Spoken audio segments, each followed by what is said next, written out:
गडचिरोली जिल्ह्यातील चामोर्शी तहसील कार्यालयात किसान ब्रिगेडच्या वतीने चामोर्शी तालुक्यातील शेतकऱ्यांनी पुंडलिक भांडेकर, हेमंत उपाध्ये व सामाजिक कार्यकर्ते दिलखुश बोदलकर यांच्या नेतृत्वात कर्जमुक्तीचे अर्ज तहसीलदार प्रशांत घोरुडे यांना देण्यात आले।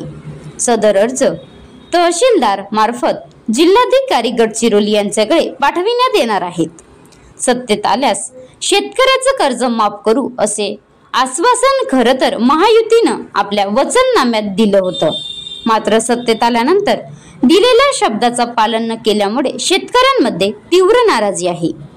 तिन्ही ऋतूमध्ये बदलत्या वातावरणामुळे शेतकऱ्यांच्या पिकाचे नुकसान होऊन व त्यातल्या त्यात वाढत्या महागाई व लागवड खर्चाच्या वाढीमुळे व त्या तुलनेत बाजारभाव मिळत नसल्यामुळे शेतकरी कर्जबाजारी होऊन घेतलेले कर्ज फेडण्यास असमर्थ झाले आहेत।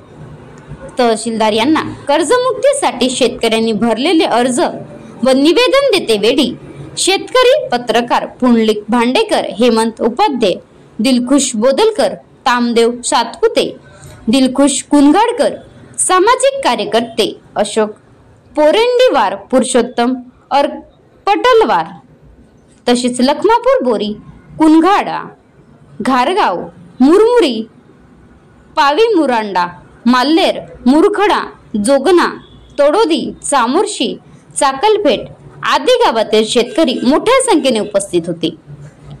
महाराष्ट्र लाईव्ह न्यूज उमेश गजलपेल्लेवार, तालुका प्रतिनिधी, चामोर्शी। आता गाडीवर मोबाईल नंबर नाही तर इमर्जन्सी QR कोड वापरा, जे तुम्हाला अडचणीच्या वेळी साथ देईल। बनवा व्हिडिओ, पाठवा व्हिडिओ, आम्ही तुमच्या न्याय हक्कासाठी लढा देऊ। ताज्या बातम्या व घडामोडींसाठी पाहत राहा फक्त महाराष्ट्र लाईव्ह न्यूज। आजच आमच्या चॅनलला सबस्क्राईब करा, शेअर करा, कमेंट करा आणि हो, बेल आयकॉन दाबायला विसरू नका। जय महाराष्ट्र।